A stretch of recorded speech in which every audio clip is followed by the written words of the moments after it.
오늘 참 봄날의 그런 멋진 날이죠. 봄날의 멋진 그런 주일 아침인데 오늘은 특별히 우리 아름다운 교회 설립 주일도 되고 또 어린이 주일도 됩니다. 돌아보면 우리는 늘 하나님의 사랑 안에 있었음을 고백합니다. 하나님께서는 여전히 우리를 사랑해 주시고 하나님께서는 그럼에도 불구하고 우리를 사랑해 주셨고 늘 하나님의 사랑받는 자로서 그렇게 지내왔음을 고백합니다. 사랑하는 여러분, 여러분이 늘 하나님의 사랑받는 자로서 건강하고 행복한 그런 믿음 생활을 또 일평생 그런 삶을 사시기를 주님의 이름으로 축복합니다. 아멘. 오늘 여러분과 함께 나눌 말씀의 주인공은 삼손이에요. 삼손은 굉장히 유명한 사람이죠. 또 예수님을 믿는 사람이나 믿지 않는 사람이나 거의 모두 알고 있는 그런 인물입니다. 그러다 보니 삼손의 이야기는 다양한 예술 작품으로 재현되기도 합니다. 예를 들어서 오페라에 삼손과 데릴라라는 오페라도 있죠. 또 미술, 문학, 영화 할 것 없이 수많은 작가들이 삼손과 데릴라를 주인공으로 삼아서 작품을 만들었고 또 앞으로도 그렇게 계속 만들어 갈 것입니다. 이것뿐만이 아니에요. 삼손의 이름은 굉장히 강인함의 그런 상징이 되는 거예요. 그래서 여행용 가방 여러분 삼소나이트 아시죠? 삼소나이트. 이 삼소나이트도 삼손에서 그 강인함을 그런 상징하는 이름으로 지어졌습니다. 뭔가 삼손의 이야기가 강인하면서도 비극적인 그러한 내용, 그렇지만 좀 힘 있는 내용, 이러니까 훌륭한 소재가 되는 것이죠. 이렇게 훌륭한 소재가 되는 삼손에 대해서 여러분과 저는 어떤 그림이 그려지십니까? 삼손 이야기가 어떤 실패한 한 인간, 아니면 비극적인 삶을 마친 사람, 아니면 영웅적인 삶을 산 사람, 이렇게 각자 나름대로 생각하는 것이 있을 거예요. 근데 삼손의 이야기를 그렇게 표면적으로 보면 그렇다는 거예요. 어떤 하나님을 아주 잘 섬기던 나실인이 미인계에 빠져서 여인의 꼬임에 넘어가서 힘을 잃고 그가 회개했고 하나님께서 다시 그 힘을 이렇게 회복시켜 주었고 그는 최후의 순간에 하나님의 이름을 부르면서 장렬하게 순교했다. 이 정도로 생각하는 그 정도가 우리가 알고 있는 삼손의 이야기잖아요. 삼손의 얘기를 느끼면서 들으면서 우리가 드라마틱하다, 재미있다 이렇게 생각할 수도 있습니다. 그런데 우리 그리스도인들에게는 삼손의 이야기를 들으면서 좀 복음적인 의미, 믿음의 이야기, 하나님의 뜻하심이 어느 곳에 있는지 우리가 관심을 가지고 들여다봐야 됩니다. 사사기 저자는 삼손 한 사람의 이야기를 다루기 위해서 사사기 13장부터 16장까지 무려 4장을 할애하고 있어요. 그만큼 중요한 이야기라는 거죠. 중요한 이야기. 삼손의 이야기를 통해서 하고 싶은 어떤 이야기가 있다는, 메시지가 있다는 거예요. 여러분 우선 삼손 이야기의 그 패턴을 한번 보자고요. 사사기의 기본 패턴이 어떻습니까? 사사기의 기본 패턴.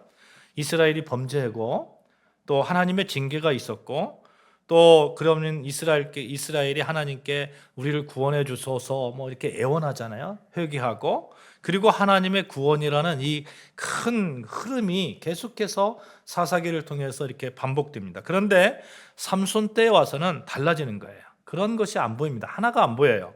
이스라엘이 하나님께 구원해 달라는 부르짖음 내용이 없는 것입니다. 회개의 내용도 없는 거예요.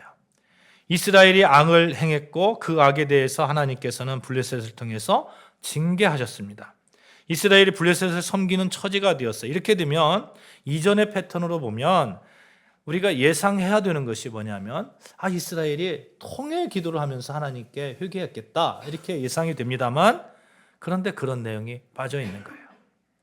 타락, 징계, 회개, 구원, 사사기의 사이클입니다.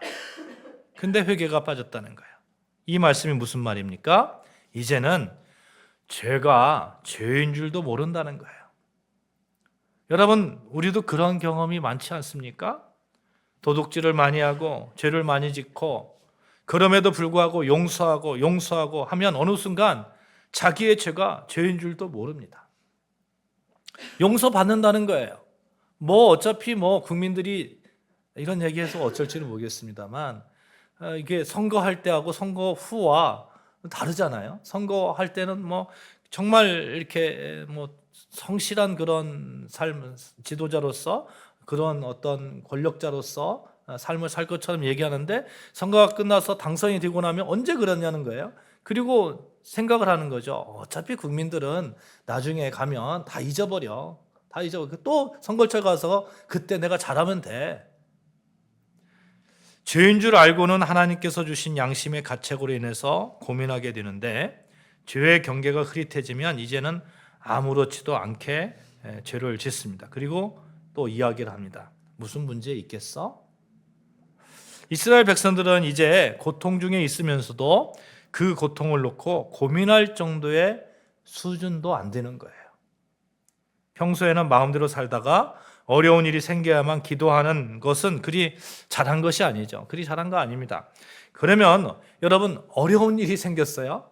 제가 평소에 기도 안 했어요. 그런데 어려운 일이 생겼어요. 그러면 평소 안 했으니까 기도하지 말아야 됩니까? 평소 안 했으니까 하나님 미안해서라도 난 기도 못 하겠어요, 이래야 됩니까? 아닙니다. 여러분, 급하면 급할수록 빨리 회개하고 기도해야 되는 거예요. 하나님의 뜻이에요. 네가 기도 안 했니? 그러면 지금이라도 기도해라 하는 하나님의 뜻이잖아요. 그런데 하나님, 저 지금까지 기도 못했기 때문에 저 죄송해서 어떻게 기도하겠습니까? 이런 신앙은 분명 잘못된 신앙입니다. 우리는 평소에 기도해야 됩니다. 그러나 평소에 기도하지 못했다 하더라도 어려움에 봉착하면 반드시 무릎 꿇고 기도하는 여러분과 저 되어지기를 바랍니다. 바로 기도하는 거예요. 바로. 지금 이스라엘 백성들은 이 하나님의 사인을 거부하는 겁니다. 그러니 하나님의 백성들이 그만큼의 수준으로 떨어진 것이죠. 이스라엘 영적 수준이 바닥입니다. 이제는 회개할 수준도 안 됩니다. 그러면 하나님은 어떻게 하셔야 되냐 하는 거예요. 그러면 기도해야 할 자기 백성이 기도하지 않는 그런 모습을 보면서, 회개해야 할 자기 백성이 주저앉는 그런 모습을 보면서 하나님은 어떻게 하셔야 되겠느냐, 하나님은 어떻게 하셨느냐 하는 거예요. 오늘 하나님의 그 한없는 사랑이 이 삼손을 통해서 나오는 것입니다. 그럼에도 불구하고 하나님께서 사랑해 주시는 이야기. 이스라엘 백성들이 하나님을 향한 아무런 기대와 회개와 기도가 없을 때, 그때에도 하나님은 이스라엘을 사랑해서 이스라엘 위해서 준비해 주셨습니다. 어느 날 하나님의 사자가 마노아의 아내를 찾아왔어요. 마노아의 아내는 당시 이스라엘 형편을 그대로 보여주는 거예요. 당시에 여인은 결혼을 하면 당연히 아기를 낳는 거잖아요. 당연히 아기를 낳는데, 그런데 마노아의 아내는 그렇지 못했습니다. 본문에서 마노아의 아내가 아기를 낳지 못하는 여자라는 사실을 반복적으로 이야기하고 있어요. 반복적으로. 여러분, 이스라엘 백성의 상태가 어떻습니까? 회개하기도 어려운 처지라고 했어요. 회개하지도 않는 신앙 상태라고 했어요. 하나님의 자녀는 당연히 하나님의 자녀가 되면 하나님의 자녀다움이 있습니다. 그 자녀다움이 뭐냐면 하나님의 의를 잉태하는 거예요. 복음을 전파하는 겁니다. 의를 잉태하고 하나님의 자녀다움으로 그렇게 살아가는 거예요. 그런데 이스라엘은 그런 생명을 낳지 못하는 겁니다. 마치 마노아의 아내처럼 그런 겁니다. 이런 이스라엘에 하나님께서 직접 개입하신다는 사실을 마노아의 아내를 찾아오신 것으로 묘사하는 것이죠. 마노아의 아내에게 친히 개입하신 하나님께서 가장 먼저 말씀하신 그 말씀은 포도주와 독주를 마시지 말라 하는 겁니다. 민수기 6장에 보시면 이 나실인에 대한 설명이 쭉 나오거든요. 나실인이 지켜야 할 그런 도리가 있다. 몇 가지 규례가 있는데, 포도나무의 소산이나 술을 마실 수 없다 하는 거예요. 두 번째, 머리를 자르면 안 된다. 또 시체를 가까이 할 수 없다, 이런 거예요.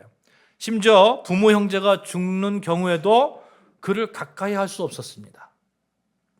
나실이라는 하나님이 특별히 쓰기 위해서 구별한 사람이라는 뜻이잖아요.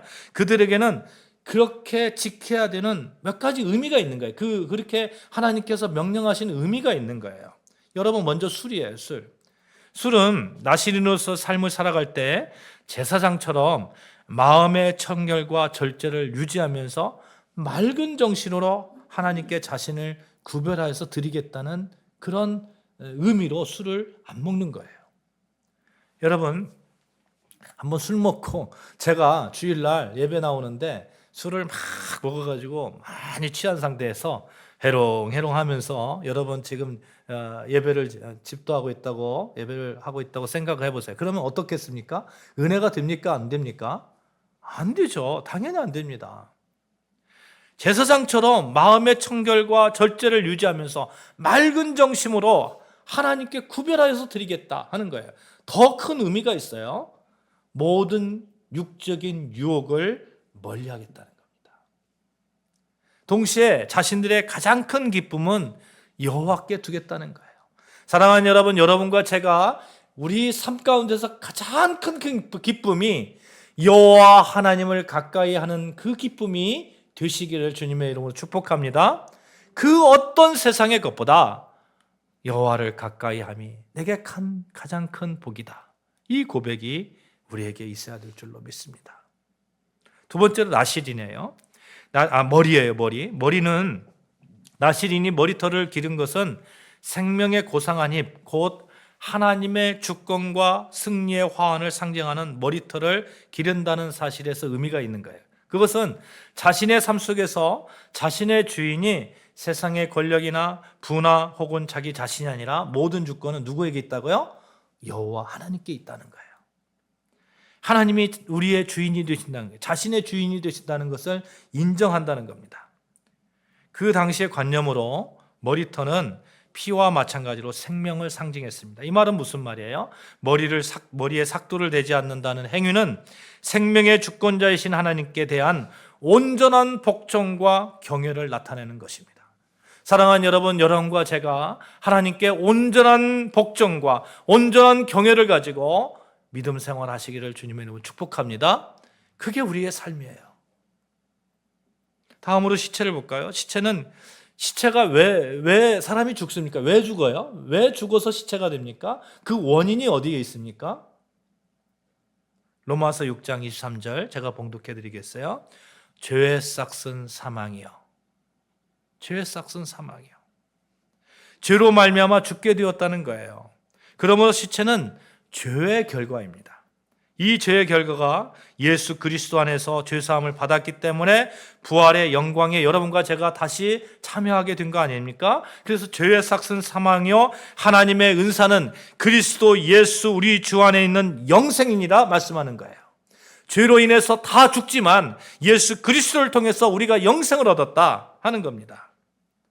죄의 삭이 사망이니 의식상 시체는 당연히 부정하게 취급될 수밖에 없는 것이죠. 따라서 나실이는 시체를 이렇게 멀리했던 겁니다. 왜? 죄를 멀리하겠다는 거예요. 죄를. 삼손은 나실으로 구별된 존재이기 때문에 삼손의 어머니도 삼손을 잉태하는 순간부터 포도주와 독주를 마시지 않았다고 기록되고 있어요. 여러분, 너무 중요한 그 말이지 않습니까? 우리의 후손들, 우리의 자녀들에게 우리가 어떻게 교육해야 될 건가? 우리는 마치 나실인의 삶처럼 나실인의 삶을 바란다면 나실인의 삶처럼 우리도 그렇게 살아야 되는 것이죠. 그런데 사사기를 읽다 보면 삼손은 이러한 나실인의 규례를 모두 어기는 것을 보게 됩니다. 어머니는 지켰는데, 잉태한 어머니는 지켰는데 삼손은 다 어겼어요. 여기서 우리는 이런 생각을 할 수 있어요. 삼손이 나실인이었는데 그래서 삼손은 포도 열매도 먹지 말아야 되고 시체 등 부정한 것도 만지지 말아야 되고 머리도 깎지 말아야 되는데 그렇게 하지 못해서 비참한 삶을 살았다. 그런 교훈을 하나님께서 우리에게 주신 것이다. 그러니까 우리가 죄를 멀리하고 하나님의 백성으로 살아가야 된다. 이렇게 우리가 생각할 수 있습니다. 그런데 그것을 뛰어넘는 우리는 삼손을 통해서 하나님의 사랑을 보아야 됩니다. 분명 삼손은 끊임없이 실패의 삶을 반복했어요. 하나님의 기대와 계획을 생각하지 않고 천방지축 제멋대로 살아갑니다. 우리가 사사기를 계속해서 봅니다만 사사기를 보면서 우리는 인간의 영웅적인 기질을 이렇게 볼 수가 있습니다. 이 사람이 이렇게 영웅적인 행동을 했어? 입다가 그랬어? 그런데 여러분, 이런 인간의 영웅성을 보지 말고 여러분과 저는 관점을 하나님을 향해서 봐야 됩니다. 하나님을 향해서. 하나님이 왜 그렇게 하셨는지 봐야 되는 거죠.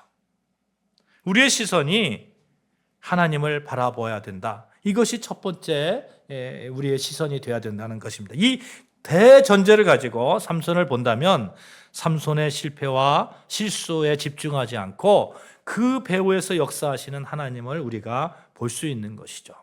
반복되는 실수와 실패에도 불구하고 기다려주시고 인내해주시고 언젠가는 승리하고 일어설 것을 믿어주시고 바라봐주시는 하나님의 사랑을 볼 수 있습니다.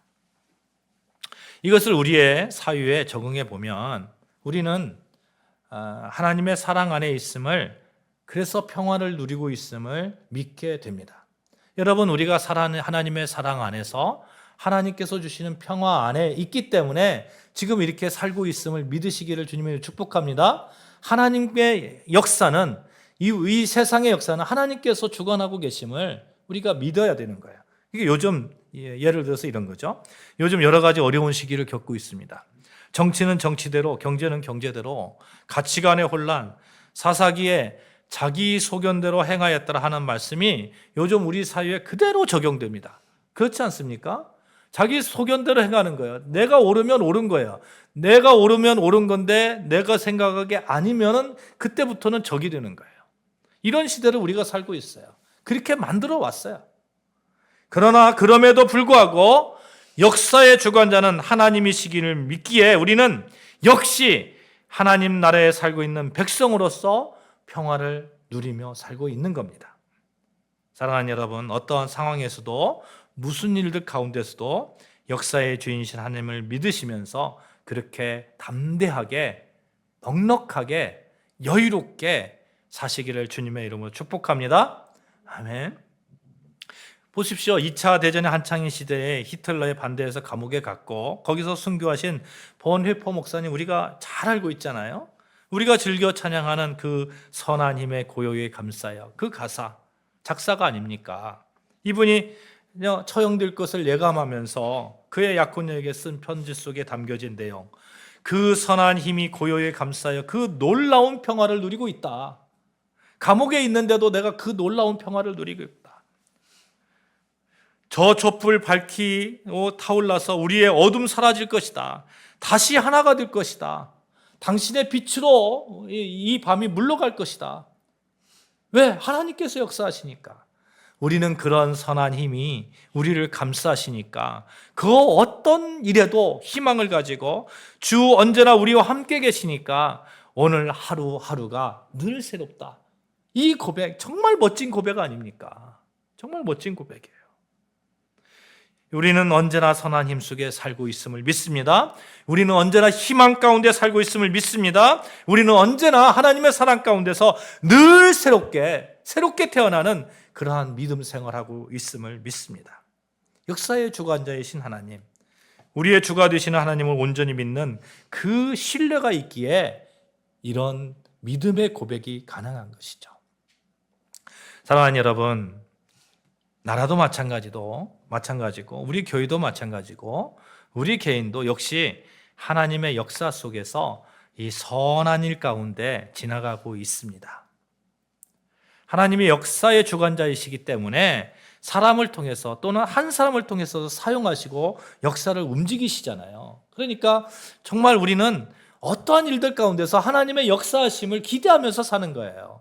여러분, 우리 아름다운 교회를 한번 보십시오. 어떤 분들이 보시기에 너무 작지 않나? 이렇게 생각할 수 있습니다. 그러나 삼손을 보면서 저는 느끼는 게 있어요. 삼손 한 사람을 들어서 그렇게 역사하신 하나님을 보면서 우리 교회는 한 사람은 아니잖아요. 여러분과 제가 같이 예배를 드리고 있잖아요. 얼마나 감사합니까? 얼마나. 우리를 들어서 하나님께서 크게 하나님의 역사를 이루어 가실 줄로 믿습니다. 가장 큰 자 삼손이라고 그랬어요. 가장 큰 자, 가장 큰 아름다운 교회, 하나님께서 그렇게 우리 교회를 설립해 주셨으리라고 믿습니다. 역사가 흐른 다음에 영적 시선을 가지고 하나님께서 맡기신 소명을 감당한 한 사람을 소개한 신학의 히브리서에 믿음의 사람을 등단시킵니다. 히브리서 11장 믿음의 장에서 거기 믿음의 전당에 오른 하늘의 영웅 등의 이름이 쭉 나오죠. 거기에 사무엘, 다윗, 기드온 쭉 나오는데 삼손이 그 반열에 들어가는 거예요.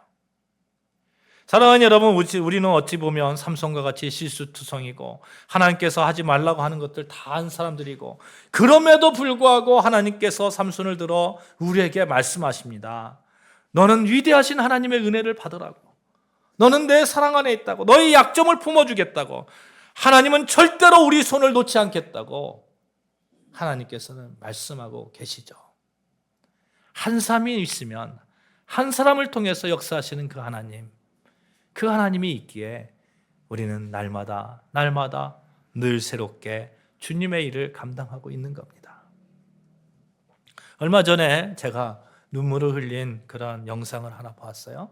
천국에 갔더니 한 목사님이 계시더래요. 근데 이런 얘기해서 그러는데 아주 시골에 아주 작은 교회 한두 명 있는 교회의 목사님이 천국에서 아주 큰 상금을 받더랍니다. 그래서 왜 대형 교회 목사님들은 그런 큰 목사님들도 있는데 왜 저렇게 작은 교회 목사님이 이렇게 사랑을 받았을까? 천국에서 큰 상금을 받았을까? 물어보니까 이런 대답을 하는 것이죠. 이 목사님이 시골에 청운의 품을 품고 가가지고 개척을 해서 이제 성도들을 모았는데 시골에 얼마 있지 않잖아요. 그러니까 5명, 6명 이렇게 목회를 하는 거예요. 그러니까 30살, 40살 되니까 마음이 이제 내가 여기서 이런 삶을 살아야 되나? 내가 평생 이렇게 살아야 되나? 이런 마음이 드니까 짐을 다 싸가지고 이제 도시교회로 가려고 딱 준비해가지고 이제 막상 가려고 하니까 성도 5명이 6명이 눈에 밟히는 거예요. 이 사람들 내가 가면 어떻게 할까? 내가 가면 어떻게 신앙생활 할까? 그래서 다시 풀었답니다. 짐을 다시 풀고 그러다가 이제 다 순간순간 어떤 그런 생각이 들 때가 있잖아요. 근데 또 50살이 딱 되니까 또 그런 생각이 드는 거예요. 내가 여기서 이렇게 있다가 정말 늙어 죽겠네? 안 되겠다. 나 짐 싸가지고 서울 올라가야지. 이러면서 또 다시 짐을 쌌는데 또 막상 가려고 하니까 또 눈에 밟히는 거예요. 그 한 사람이 눈에 밟히는 거예요. 한 생명을 천하보다 귀하게 여겼던 그 목사님, 천국에서 큰 상급이 있었다는 그 이야기를 듣고 저도 참 감동이 참 오면서 그 여러 가지 생각을 하게 되었습니다. 여러분, 한 사람의 생명을 귀하게 여기는 하나님이십니다. 우리 여러분 각자를 귀하게 여기시는 하나님이세요. 그 각자 여러분 한 사람을 통해서 하나님께서 역사하시리라고 저는 믿습니다. 아멘. 우리 교회를 통해서 하나님께서 그래도 감당하게 하시는 이 작은, 어떻게 보면 너무나 작은 그 사명까지도 하나님께서는 크게 보시고 하나님께서 충성한다, 잘했다 칭찬해 주시라고 믿습니다. 오늘 삼손은 우리에게 그런 승리의 메시지를 주는 거예요. 사랑하는 여러분, 3장 1절에 보시면 다시 이렇게 이스라엘 백성들이 그런 악을 행하였다 이런 얘기들이 계속해서 나오거든요. 그러니까 하나님께서 무려 40년 동안 블레셋 사람 손에 넘겨주셨다고 했습니다. 입다 때 고통의 기간을 18년이라고 했어요. 근데 삼손에 나타난 40년, 여러분 말이 40년이지 이 40년 동안 얼마나 힘들었겠습니까? 그럼에도 불구하고 이스라엘 백성들이 하나님 부르짖지 않는 거예요.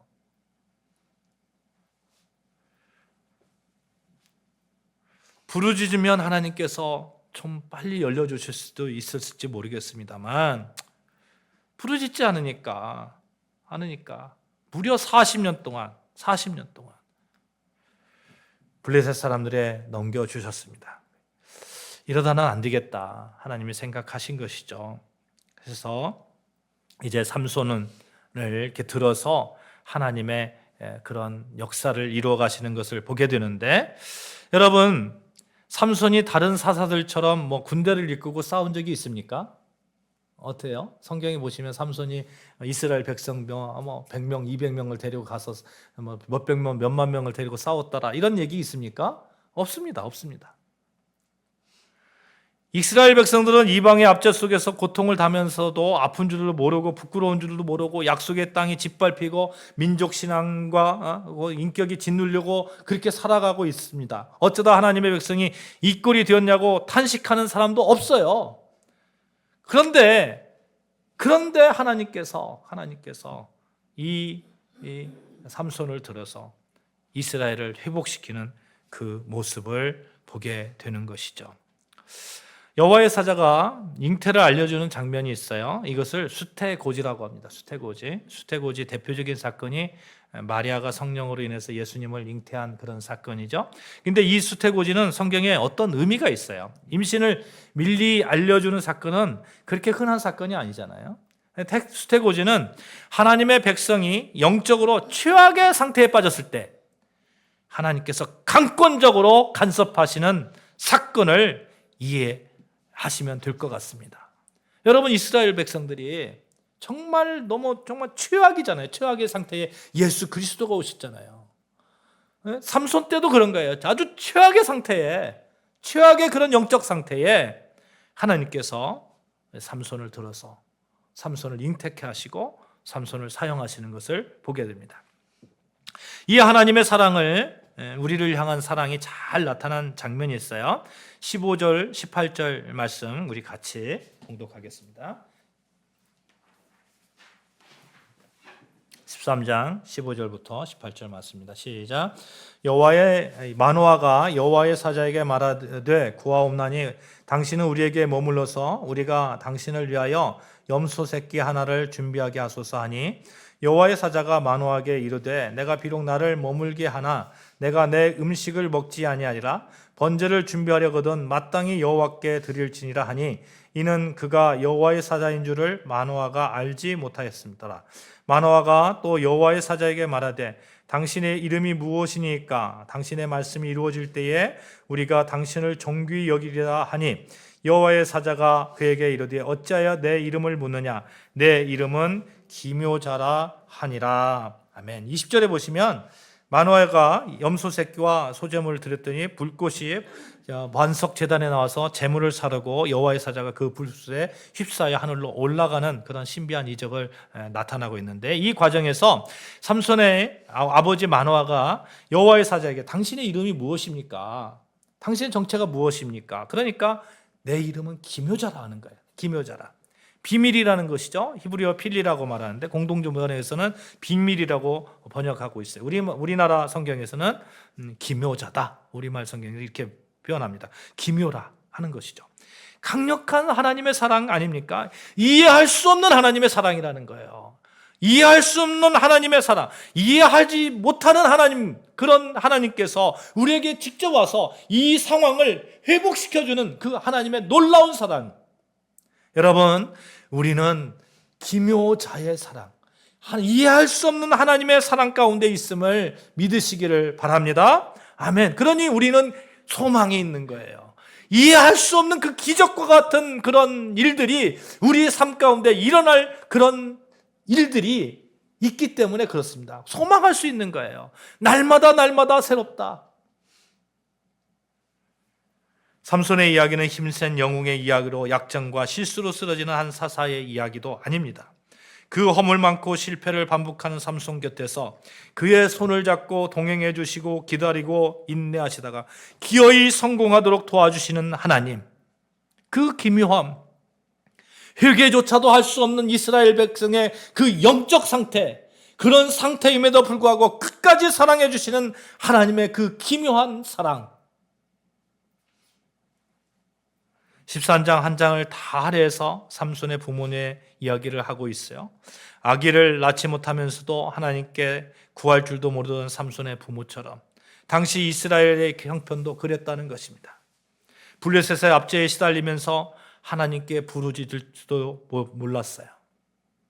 그럼에도 불구하고 이스라엘을 구원하시는 그 하나님, 여기에 우리의 소망이 있지 않습니까? 우리는 늘 범죄할지라도 하나님께서는 우리에게 은혜를 베풀어 주십니다. 우리는 범죄에서 죄가 죄인지도 모르고 하나님께 아릴 줄도 모르는 그런 영적 상태를 알지라도 하나님은 당신의 자녀를 끝까지 사랑하시는 그 모습으로 우리를 회복시켜 주시고 또 우리를 하나님의 능력으로 인도하시고, 그러니 우리는 좀 더 세상에 당당하고 세상의 죄에 맞서고 좀 더 하나님의 자녀로서 긍지를 가지고 그렇게 살아가는 거 아닙니까? 사랑하는 여러분, 하나님은 우리의 아버지가 되심을 믿으시기를 바랍니다. 아버지는 자식이 잘못해도 자식이 잘못했어요, 하나님 아버지, 그러면 마음이 참 안쓰럽지만 빨리 알아주겠죠. 그래서 자식이 잘못해도 그런 잘못했다는 말 안 해도 아버지니까 용서하잖아요.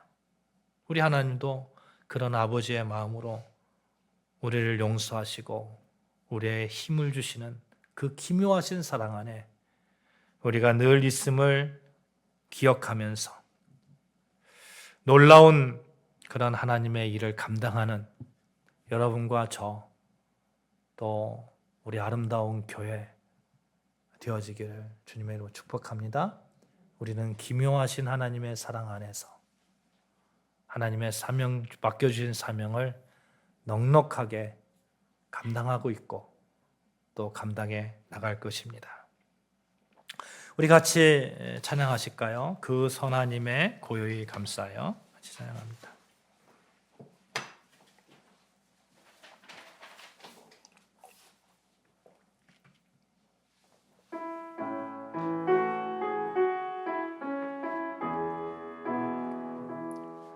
그 선하님의 고요히 감싸요, 그 놀라운 평화를 누리며 나 예수님과 함께 걸어가네.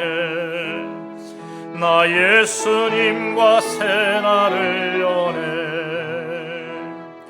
그 선한 능력 우릴 감싸시니 믿음으로 일어날 일 기대하네.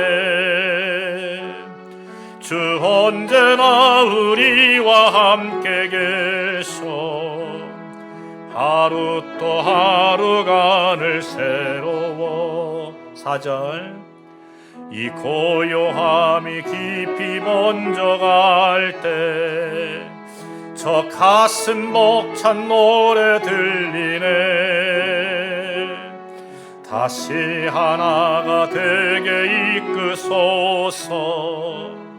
주님의 빛이 빛나는 이날 그 선한 능력 우릴 감싸시니 믿음으로 일어날 일 기대하네.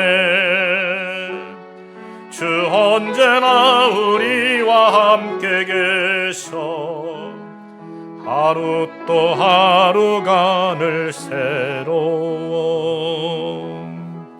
하나님 아버지 감사합니다.